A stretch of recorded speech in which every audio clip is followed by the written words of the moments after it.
자녀들을 기억해 주시고 수고한 것에 넘치도록 복 주시되 찬양의 기쁨과 행복과 능력을 누리게 하여 주옵소서.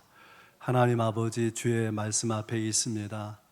오늘도 강단의 선포를 주의 능력의 장중 안에 붙들어 주시고 사모하는 마음으로 말씀을 받는 성도들의 마음도 성령 하나님 만져주셔서 함께 예배하지만 오늘도 내게 주시는 은혜와 생명과 능력의 말씀 되게 하여 주옵소서.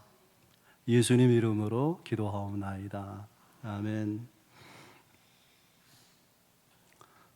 같은 음식이지만은 어떤 과정을 거치느냐에 따라서 그 음식이 발효되기도 하고 부패되기도 합니다.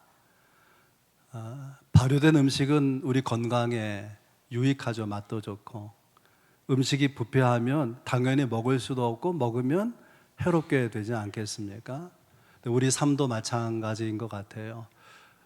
우리가 경험하는 사건, 놓여진 정황, 환경, 그것이 어떤 과정을 거치느냐에 따라서 우리 인생에 플러스가 되기도 하고 마이너스가 되기도 합니다.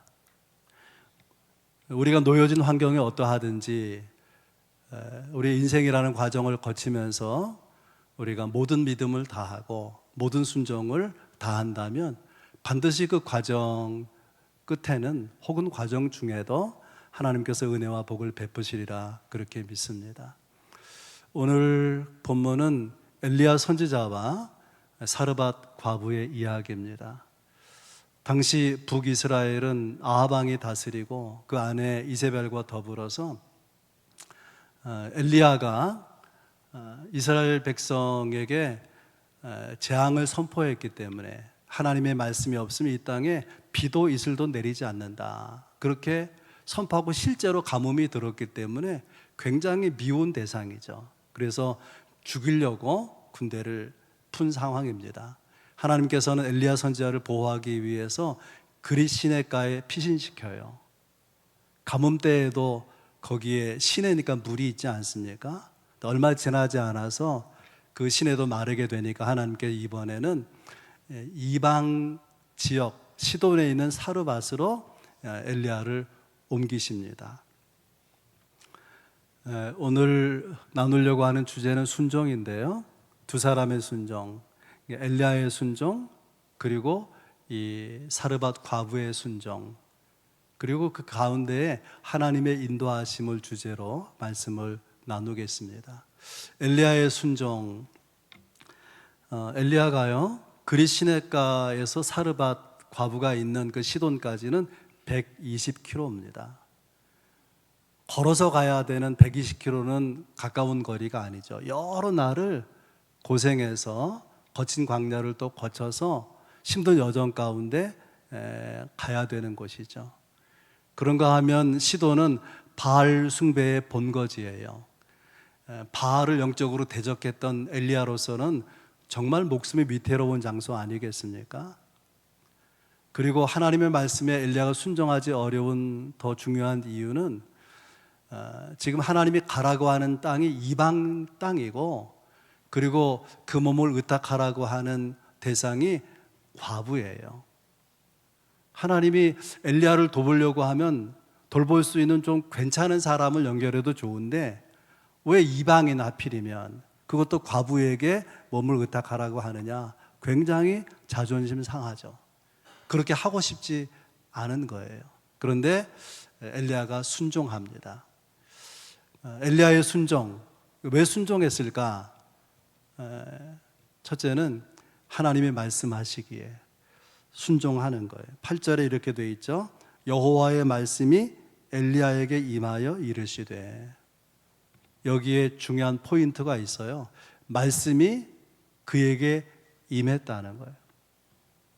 그가 마음대로 그냥 가고 싶은 곳에 간 것이 아니라 말씀이 엘리야를 거기 가게 했다는 것입니다. 어떤 방법으로 하나님의 말씀이 임했는지는 알 수 없어요. 왜냐하면 하나님의 말씀이 임하는 방식은 다 사람마다 다르기 때문에. 그럼에도 불구하고 분명한 것은 엘리야는 하나님의 말씀이 내게 임했다, 내게 말씀하셨다고 분명히 확신합니다. 우리도 하나님이 말씀하시는 방식은 다르지만은 하나님이 내게 말씀하실 것을 사모하고 그렇게 말씀하실 주님 앞에 마음을 열면 우리에게 합당한 방식으로 말씀하시는 것입니다. 하나님께서는 엘리야에게 말씀하실 뿐 아니라 9절에 보면 이 사르밧 과부에게도 말씀하셨어요. 내가 그곳 과부에게 명령하여 내게 음식을 주게 하였느니라. 왜 하필이면 이방 여인 그것도 과부에게 가서 얹혀 지내라고 하셨을까? 하나님의 주권이죠. 하나님의 주권이에요. 근데 이 주권과 하나님의 일하시는 방식이 엘리야 마음에 맞질 않아요. 엘리야는 불의 선지자 아닙니까? 그런데 이렇게 이방인 과부에게 몸을 의탁하라고 하는 것이 자존심 상하는 일이기도 한 것인데 왜 순종했느냐? 하나님이 말씀하셨기 때문에, 그분의 말씀이기 때문에 순종한다네요. 그 이하 이상의 의미가 없어요. 그분이 말씀하시니 나는 순종한다. 이것이 엘리야의 순종입니다. 하나님은 이 과정을 통해서 무엇을 의도하실까? 하나님의 뜻과 섭리는 도대체 무엇인가? 엘리야의 믿음을 연단하기 원하셨다는 것입니다. 엘리야의 믿음이 연단되지 않으면 오늘 본문이 열왕기상 17장인데 18장에 엘리야의 일생에 있어서 사역에 있어서 정점을 찌르는 사건이 나오잖아요. 갈멜산에서 바알 선지자 아세라 선 850명과 영적으로 대결하죠. 믿음이 연단되지 않으면, 하나님의 말씀에 순종이 연단되지 않으면 결코 이길 수 없는 거죠. 그런 극적인 위대한 승리는 믿음을 통해서, 순종을 통해서 이루어지는 것이기 때문에 그러합니다. 뉴욕의 한 레스토랑의 주방장이 성격이 고분고분하질 않아요. 그래가지고 손님들하고 더러 다투기도 하기에 레스토랑의 주인이 이렇게 말합니다. 손님이 왕이야. 손님이 말하는 대로 들어줘야지. 그렇게 불편할 때마다 가르치고 권면했습니다. 근데 어느 날 할아버지 한 분이 들어와서 식사를 주문했는데 주문된 음식을 딱 받고 이 할아버지가 불평하는 거예요. 아니, 이렇게 감자가 커서 어떻게 먹을 수가 있어? 작게 썰어서 튀겨오라고. 그래서 이제 작게 썰어서 튀겨서 감자 요리를 드렸더니 이번에는 뭐라고 불평하냐면 이 감자가 너무 두껍다는 거예요. 얇게 썰어서 튀겨오라고. 그렇게 튀겨갔더니 또 불평을 합니다. 씩씩거리면서 이 주방장이 싸우려고 할 때 주인이 옆에서 말려요. 손님이 왕인데 손님이 원하는 대로 순종해야지.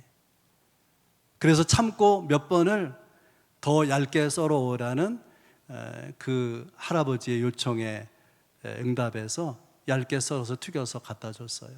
나중에 종이장처럼 감자가 얇게 튀겨지게 된 것인데 그제서 이 할아버지가 맛있게 먹고 주변 사람들이 그걸 다 지켜보고 있어요. 그 상황. 그 보통 상황이 아니잖아요. 그러면서 놀랍게도 이 테이블에 저 테이블에 다 나도 저 튀김을 달라고, 얇게 튀긴 저 감자튀김을 달라고. 그래서요 그 음식점이 참 놀랍게도 그 종이장처럼 얇게 썰어서 튀긴 그 감자 요리로 유명해지고, 그리고 포테이토 칩이라는 음식이 세상에 나오게 되었다는 것입니다. 우리는 신앙생활하면서 하나님의 은혜를 사모하는데 단번에 충분하게 하나님의 은혜가 우리에게 임하기를 바랍니다. 그 은혜가 임하는 과정을 전혀 생각하지를 못해요. 여러분, 하나님은 연단을 통해서 우리의 믿음이 강화되기를 바라시고 그런 과정을 통해서 하나님이 은혜를 베푸시고 은혜의 도구가 될 수 있는 겸손한 사람이 되기를 원하시는데 안타깝게도 대부분의 성도들은 그런 훈련, 연단의 시간을 원하지 않는다는 거예요. 편안하게 신앙생활하기 원하는 거예요. 여러분, 편안함 뒤에 숨어있는 적이 뭔 줄 아십니까? 안일함에 빠지는 거예요. 신앙이 게을러지는 거예요. 신앙이 부패해 가는 것입니다. 그런 식의 삶의 신앙의 성장도 성숙도 없고 위대하고 비범한 삶이 나올 수가 없는 거 아니겠습니까? 여러분은 어떻게 사시는지 모르겠어요. 오늘 나의 삶의 시간이 너무 힘든 시간 가운데 있다, 그렇게 여겨지십니까? 그렇다면 하나님이 연단하시는 시간이 시작된 것이죠. 설교를 준비하면서 그런 생각을 했어요. 고난이 없는 사람이 있는가? 가진 사람에게도 고난이 있고, 신앙이 깊은 사람에게도 고난이 있고, 심지어 예수님께도 고난이 있었습니다. 바울 사도는 로마서 5장 4절에 이렇게 말해요. 인내는 연단은 소망을 이루느니라. 여러분, 좋은 일에, 편한 일에, 기쁜 일에 인내가 필요한가요? 고난에 필요한 거죠. 성도에게, 하나님의 백성의 고난이 다가왔을 때 반드시 인내해야 돼요. 그리고 단련이 돼야 돼요. 고난 가운데 하나님을 경외하는 신앙이, 믿음이 단련이 돼야 돼요. 그건 반드시 소망을 가져온다는 것입니다. 여러분, 그 은혜를 사모할 수 있길 바라요. 엘리야의 믿음, 말씀이기에 순종하고, 하나님은 그를 쓰시기 위해서 믿음과 순종을 단련하셨다는 거예요. 두 번째 이야기는 하나님의 인도하심. 하나님의 인도하심에는 반드시 예비된 은총이 있어요. 10절 말씀입니다. 그가 일어나 사르밧으로 가서 성문에 이를 때에 한 과부가 그곳에서 나뭇가지를 줍는지라. 이방 시돈이라는 땅, 그 시돈 성읍에 도착했을 때에 처음에 눈에 들어온 여인, 이게 사르밧 과부입니다. 마치 엘리야를 만나려고 기다린 것처럼 만나게 된 거예요. 여러분, 하나님이 가라고 하시면 일단 가시기 바랍니다. 왜냐하면 예비된 은혜가 거기에 있기 때문에 그런 거예요. 우리에게 필요한 것은 하나님이 원하신 자리에 있는 거예요. 내가 있고 싶은 자리가 아니라 하나님이 있기를 원하시는 자리에 내가 있으면 예비된 은혜를 만나는 것입니다. 우리가 하나님의 말씀 앞에서 주저하는 이유는요, 더 많은 말씀에 대한 지식이 없어서가 아니고, 또 우리의 상황이 명확하지 못해서가 아니라 결국은 믿음이 불완전해서 그런 거죠. 순종이 불완전해서 하나님의 말씀 앞에 주저하는 것입니다. 우리가 결과적으로 순종하면 뭐가 있다고요? 예비된 은총이 있다는 거예요. 그런데 이 은총, 예비된 은총을 경험하기까지 알아야 될 것이 있어요. 이게 뭐냐면 걸림돌이 존재할 수 있다. 걸림돌. 하나님의 말씀대로 갔는데, 그 말씀대로 순종했는데, 그럼 상황이 좋아져야 되잖아요. 근데 상황이 더 어려워지고 상황이 더 절망적이 되는 경우가 있어요. 근데 우리가 반드시 기억해야 되는 것은, 하나님의 놀라운 역사는 중간에도 나타날 수 있지만 많은 경우에 우리의 믿음을 다한 자리, 마지막 자리, 우리의 순종을 다한 마지막 자리에서 하나님의 놀라운 은혜가 경험된다고 하는 것입니다. 이것을 알기 때문에 엘리야는 하나님을 바라보고 있는 것이죠. 믿음은 하나님의 인도하심에 순종하는 것입니다. 그가 좋아하던 그리 시냇가, 가뭄에도 물이 있는 장소, 까마귀가 떡과 고기를 물어오는 장소, 그 장소에 물이 말라버리잖아요. 하나님이 은혜의 문을 닫으신 거예요. 그래서 엘리야는 하나님의 문을 열어놓으시는 이 시돈 땅, 이방 지역이지만 시돈 땅 사르밧으로 가게 된 것입니다. 닫힌 걸 열려고 고생하는 것이 아니라 하나님의 인도하심에 순종해서 닫으면 멈추고 기다리고 열린 문으로 나아가는 거예요. 그 끝에 뭐가 있다고요? 예비된 은총이 있다는 거예요. 하나님의 인도하심 끝에는 예비된 은총이 있는데, 우리의 문제는 뭐냐면 그것이 하나님의 인도하심이냐, 인도하심은 분명하면 예비된 은총이 있는데 하나님의 예비하심이 있는지를 확인해야 된다는 거예요. 엘리야가 시돈 도성에 도착해서 여인을 보게 되었는데, 하나님이 내 숙식을 제공하도록 예비한 여인인지 의심이 드는 거예요. 왜냐하면 예상 밖에 너무나 가난해 보이는 여인이었어요. 나무를 살 돈이 없어서 남이 흘리고 간 나무인지 모르지만 그냥 잔가지들을 주어서 음식을 해먹으려고 하는 그런 모습을 보게 된 거죠. 아니, 나를 저런 여인에게, 저렇게 가난한 사람에게 맡기려고 하는 건가? 이 상황이 맞는 건가? 그런 의문이 들게 된 거죠. 그래서 엘리야는 하나님의 인도하심인지, 이 상황이, 이 여인이 하나님이 인도하시는 여인인지 확인하려고 검증합니다. 그 내용이 10절이에요. 그릇에 물을 조금 가져다가 내게 마시게 하라. 물 한 그릇 어렵지 않잖아요. 근데 상황이 3년 넘게 가뭄이 있는 거예요. 물 자체가 생명과 같은, 물을 어디에나 가서 얻을 수 있는 게 아니에요. 그런데도 이 여인이 두말 않고 물을 가져다 주기 위해서 가는 거예요. 그렇게 가고 있는 여인의 뒷모습을 향해서 엘리야가 또 하나 요구를 하죠. 11절에 내 손에 떡 한 조각을 내게로 가져오라. 물 한 그릇 주는 거 쉽지 않은데 떡까지 요구하는 거, 아무리 생각해도 무리한 요구죠. 여인도 그렇게 생각이 들었던지 12절에 보면 자기의 처지를 설명합니다.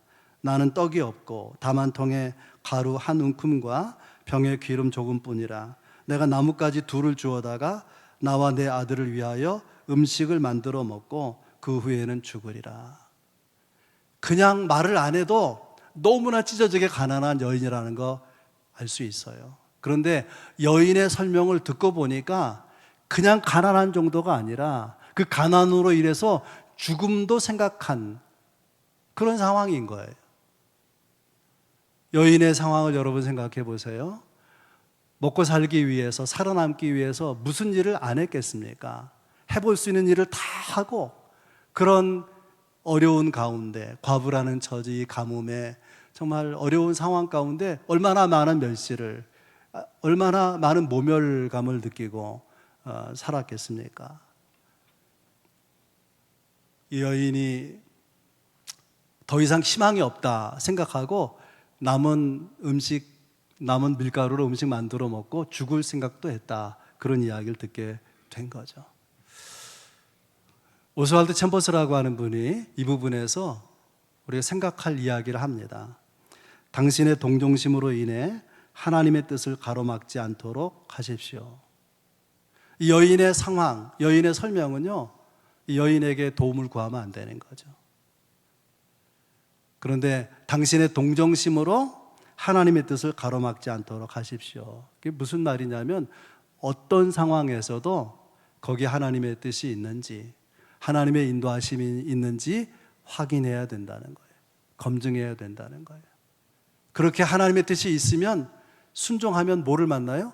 예비된 은혜를 만난다 그 말이죠. 하나님의 인도하심에 대한 말씀이고요. 마지막에 이 사르밧 과부의 순종, 오늘 본문에 아마 포커스가 이 여인의 순종에 있을 거예요. 엘리야가 여인에게 이렇게 요청합니다. 13절, 먼저 그것으로 나를 위하여 작은 떡 한 개를 만들어 내게로 가져오고 그 후에 너와 내 아들을 위하여 만들라. 여인은 지금 나뭇가지를 주워다가 땔감으로 해가지고 그 한 움큼 되는 가루로, 밀가루로 반죽을 해가지고 떡을 만들어 먹고 죽을 생각도 했던 사람인데 엘리야가 그거 나한테 달라는 거예요. 그 다음에 먹든지 말든지. 이걸 아무리 생각해도 이것은 합리적이지 않죠. 이것은 이성적이지 않아요. 아무리 생각해도 너무나 무례하고 너무나 자기중심적이고 이기적인 요구 아니겠습니까? 이해 불가능한 이런 요구, 여기에 어떤 메시지가 있는 걸까요? 사르밧 과부의 순종에서 우리가 배울 교훈은 우선순위를 분명히 하라는, 우선순위. 13절에 우리가 읽었지만 주목할 단어가 있어요. 먼저라는 단어입니다. 먼저 나를 위하여 작은 떡 한 개를 만들어 내게로 가져오고 후에 너와 내 아들을 위하여 만들라. 이렇게 말하는 엘리야가 이 여인에게 어떻게 비춰질까요? 그 얘기를 만약에 주변에 들은 사람이 있다면 이걸 정말 좋은 주의 종이라고 여길 수 있겠습니까? 그래서 오해받을 수도 있고 자기의 인격이나 체면이 상할 수도 있지만 엘리야에게 그게 중요한 것이 아니라 엘리야는 이 여인이 하나님이 주시는 축복의 원리를, 기적의 원리를 배우기를 원했던 거죠. 원리가 뭘까요? 우선순위를 지키는 거예요. 진정한 신앙은 우선순위를 지켜가는 것입니다. 여러분, 우리의 삶에 여유가 있을 때 신앙의 우선순위를 따라 사는 것 어렵지 않아요. 그래서 삶의 바닥이 나버렸을 때 이렇게 너무 심각한 그런 위기가 찾아왔을 때 우선순위를 지켜 사는 것은 어려운 것이죠. 그런데도 불구하고 하나님은 엘리야를 통해서 그 한 줌 남아있는 가루 또 통에 조금 있는 기름으로 음식 만들어서 먼저 엘리야에게 가져오라, 엘리야를 대접하라고 하는 거예요. 이 믿음으로 만드는 떡 하나, 이렇게 해서 만들어진 떡을 먼저 하나님께, 하나님의 종에게 이렇게 제공하라고 하는, 여러분 여기에 어떤 비밀이 들어있는 것일까요? 우선순위로 산 삶에 대해서는 하나님이 책임진다는 거예요. 우선순위로 산 삶에 대해서. 이것이 양은 얼마나 보잘것없는 거예요. 먹으나 마나 한 정도의 분량밖에 안 되지만 하나님은 향기로운 예물로, 헌물로 받으신다고 하는 거예요. 반드시 기적과 은혜를 베푸시는 것이죠. 이 사르밧 과부의 순종을 생각할 때에 어떤 순종인가 하면 약속의 말씀을 붙드는 순종이에요. 약속의 말씀을 붙드는 순종. 엘리야의 순종에도 말씀하시니 순종하죠. 자존심이 상해도. 이 사르밧 과부도 약속의 말씀이 있기에 순종하는 것입니다. 14절 말씀이에요. 엘리야가 무례하게 보일지 모르는 말을 한 이유를 설명해요. 이스라엘의 하나님 여호와의 말씀이 나 여호와가 비를 지면에 내리는 날까지 그 통의 가루가 떨어지지 아니하고 그 병의 기름이 없어지지 아니하리라. 우리가 주목할 표현이 뭐죠? 여호와의 말씀. 하나님의 뭐라고 말씀하시냐면은 여인에게 먼저 그렇게 떡을 만들어서 엘리야에게 제공하면 너의 집에 있는 통의 가루가 떨어지지 않는다. 병의 기름이 다하지 않는다. 마르지 않는다. 그러니까 하나님의 말씀을 생각해 보면 하나님은 진정한 공급자라, 그런 뜻이죠. 하나님이 진정한 공급자라고, 너의 삶을 책임진다는 약속, 그 약속의 말씀을 붙들고 순종하라는 것입니다. 사르밧 과부가 어떻게 반응하느냐? 15절에 보면 그가 가서 누구의 말대로 하였더니 엘리야의 말대로 하였더니. 엘리야의 말은 하나님이 주신 거죠. 그러니까 하나님의 말씀대로 하였다라고 하는 것입니다. 마지막 남은 가루로, 기름으로 떡을 만들어서 엘리야에게 주는 장면을 여러분 생각해 보세요. 여러분, 이 떡을 만들어서 가장 주고 싶은 사람은 누굴까요? 엘리야 선지자가 아니고 자기 아들일 거예요. 제대로 먹이지 못했잖아요. 그 엄마가 떡을 만드는 것을 바라보는 이 아들의 시선이 있잖아요. 아들을 먼저 주고 싶은데 자기에게 느껴지는 아들의 시선에 대해서 눈을 감아요. 그리고 엘리사가 말하는 하나님의 말씀을 향해서 귀를 연 것입니다. 여인이 여러분 무엇을 생각하고 있는 것인가요? 여인이 바라보고 있는 것은 무엇일까요? 여인은 자기의 비참한 처지를 생각하고 있는 게 아니에요. 그걸 보고 있는 게 아닙니다. 내가 아들 주고 싶은 것까지 다 주의 종에게 음식으로 드리는 철저한 헌신과 희생, 그것을 바라보고 있는 게 아니에요. 여인은 정말 마음을 다잡고 아들의 그런 아들을 향한 마음이 있지만 마음을 다잡고 하나님의 약속의 말씀을 향해 그의 마음을 두고 있는 거죠. 14절 다시 보면 하나님이 땅에 비를 내리시는 그날까지 통 안에 가루가 떨어지지 아니하고 병 안에 기름이 마르지 아니하리라. 여러분, 이 여인은요, 시돈 땅에 사는 여인이에요. 시돈 땅. 이방 지역이고 바울 숭배의 중심지라고 하지 않았습니까? 그 시돈에 사는 사람들은 다 바알을 섬기고 사는데, 바알은 농경신이에요. 농사할 때 풍요를 가져온다고 여기는, 하늘에 떠 있는 구름과 비를 주관하는 신이라고 생각을 하는데 3년 6개월 비가 안 온 거예요.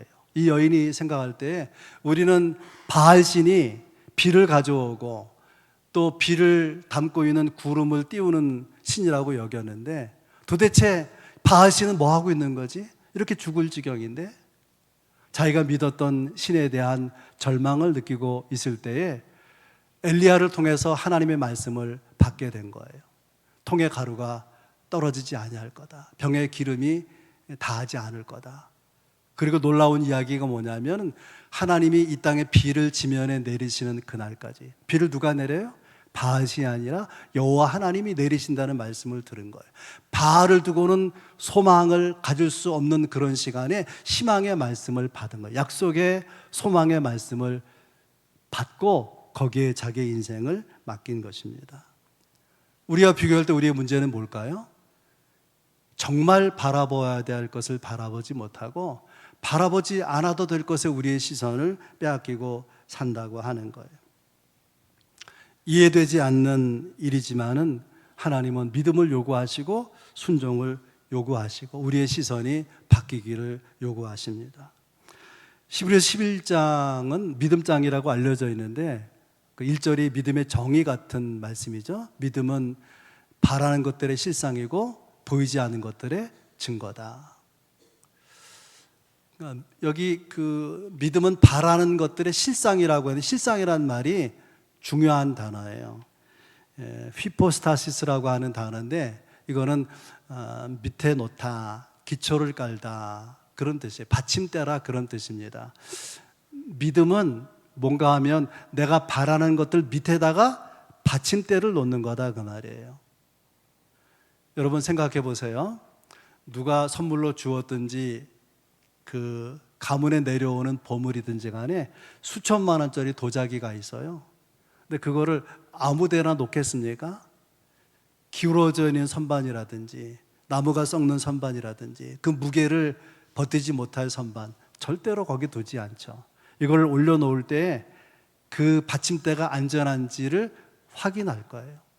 하나님은 우리에게 하나님의 기적과 같은 은혜를, 하나님 풍성한 은혜를 내리실 때에 우리의 믿음, 그 받침대가 온전한지를 흔들어 보시는 거예요. 내가 이 은혜를 베풀어도 감당할 수 있을까? 그 믿음이라는 우리의 받침대를 흔들어 보신다는 것입니다. 그리고 합당하면 예비된 축복을 주신다는 거예요. 아멘. 가장 중요한 것은 그래서 어쨌다는 거냐? 이 여인이 복을 받잖아요. 순종의 축복에 대한 말씀이 15절 16절에 나와 있습니다. 그가 가서 엘리야의 말대로 하였더니 그와 엘리야와 그의 식구가 여러 날 먹었으나 여호와께서 엘리야를 통하여 하신 말씀같이 통의 가루가 떨어지지 아니하고 병의 기름이 없어지지 아니하니라. 이 말을요, 그냥 단순하게 읽으면 하나님이 먹고 사는 거 책임져 주셨구나. 맞아요, 틀려요? 맞잖아요. 그러나 여기 우리가 기억할 중요한 표현이 하나 있어요. 여러 날 먹었으나. 여러 날이 도대체 언제까지 먹었다는 거냐? 이 15절에는 안 나와 있지만 14절에 하나님이 엘리야에게 이렇게 이야기했어요. 하나님이 땅에 비를 지면에 내리는 그날까지. 그러니까 가뭄이 끝나고 비를 주셔서 양식을 얻을 때까지 통의 가루가 떨어지지 않도록, 병의 기름이 다하지 않도록 축복해 주시겠다는 거예요. 이 말은요, 정확한 의미 이런 뜻이에요. 하나님이 이 여인에게 통에 가루를 채워주시는데 한꺼번에 그냥 몽창 다 주시지 않고 그날 필요한 가루를, 그날 필요한 기름을 주신다는 거예요. 언제까지? 가뭄이 끝나는 때까지, 비가 다시 지면에 내리는 그날까지. 그러면 여인이 어떤 느낌이 들까요? 매일 하나님이 채워주신 통의 가루를 보면서 병의 기름이 채워지는 것을 보면서 어떤 느낌이 들까요? 오늘도 하나님이 내게 은혜를 주셨구나. 오늘도 하나님이 나를 돌보셨구나. 저는 이것이 이스라엘 백성의 광야 만나 체험이라고 생각해요. 하나님이 만나를요, 뭐 그냥 일주일치 한 달치 주신 것이 아니라 꼭 그날 먹을 만나를 주신 거예요. 다음 날 아침에 만나를 안 주시면 못 먹는데 만나를 주신 거예요. 그래서 오늘도 만나를 주셨구나. 오늘도 만나로 나를 이렇게 돌보셨구나. 저의 경험이기도 합니다. 하나님이 10년치 설교를 주면 얼마나 좋아요. 그런데 꼭 그 주간의 말씀을 준비하는 금요일 날, 토요일 날 주시는 거예요. 한꺼번에 주시지 않고, 그래서 제가 오늘도 설교를 도와주셨구나. 오늘도 메시지를 내게 은혜로 허락해 주셨구나. 그런 고백을 가지고 있는 거죠. 하나님은 왜 한꺼번에 주시지 않고 기왕 줄 것을 이렇게 조금씩 매일 필요한 대로 채워주시는 것이냐? 그것은요, 지속적인 공급을 통해서 여인의 믿음이 성장하기를, 하나님을 향한 이방 여인이었지만 그 영성이 깊어지기를, 그 믿음이 강화되기를 원하셨던 것이죠. 한 번에 큰 축복을 주셔서 잊어버리고 마는 것이 아니라 하나님의 성실한 돌보심 가운데서 하나님을 향한 믿음이 자라고 신뢰가 자라고 절대 의존의 그 믿음이 깊어져 가기를 원하셨던 것이죠. 이것을 바울 사도는 은혜 위에 은혜라 그렇게 말합니다. 전에 은혜를 주셨어요. 그런데 또 은혜를 주신 거죠. 앞으로도 은혜를 주실 거예요. 우린 그렇게 살아가는 것입니다. 여러분, 예수님께서 이 사르밧 과부 이야기를 하신 거 기억합니까? 누가복음 4장에 보면 예수님이 자라나신 나사렛에서 복음을 전하는데 그 지역 사람들이 예수님 말씀을 듣고 크게 감명을 받고 놀라워했어요. 아니, 어떻게 저런 가르침이 가능하지? 누구에게도 들어보지 않은 영향력 있는 그런 위대한 가르침을 받았습니다. 문제는요, 그 다음 순간에 저 예수라는 청년 요셉의 아들인데, 우리가 그 집을 아는데, 저 어떻게 태어나고 자란 것을 아는데, 그것 때문에 예수님을 메시아로 받아들이는 마음의 문을 닫은 거예요. 예수님이 크게 실망하시고 그걸 안타까워하시면서 이런 이야기를 합니다. 두 사람을 예로 들어서 말하는, 하나는 아람 나라의 군대 장관 나아만 이야기, 그보다 앞서서 오늘 본문에 나오는 사렙다 과부 이야기를 합니다. 누가복음 4장 25절 26절이에요. 이스라엘에 많은 과부가 있었으되 엘리야가 그중 한 사람에게도 보내심을 받지 않고 오직 시돈 땅에 있는 사렙다의 한 과부에게 뿐이었더라. 하나님이 엘리야를 보내는데 이스라엘에 많은 부자도 있고요, 여인도 있고 돌볼 사람이 많은데 거기 안 보내고 이방 지역 바알 신을 섬기는 바알 숭배의 중심지 이 시돈 땅 사렙다 과부에게 엘리야를 보냈다는 거예요. 왜 그랬을까요? 하나님이 기뻐하시는 믿음을 가지고 있기 때문에 그런 거죠. 하나님이 기뻐하는 믿음을 가졌다면 이스라엘 백성이 아니라도 하나님의 은혜와 기적을 베푸신다고 하는 거예요. 하나님은 우리의 믿음이 순종이 단련되기를 원하시고, 그것이 하나님을 기쁘시게 하면 은혜 위에 은혜, 주신 것으로 끝나지 아니하고 매일같이 필요한 때마다 우리에게 은혜를 베푸시는데, 그런 은혜를 경험하는 여러분들 될 수 있길 주의 이름 축복합니다. 좋으신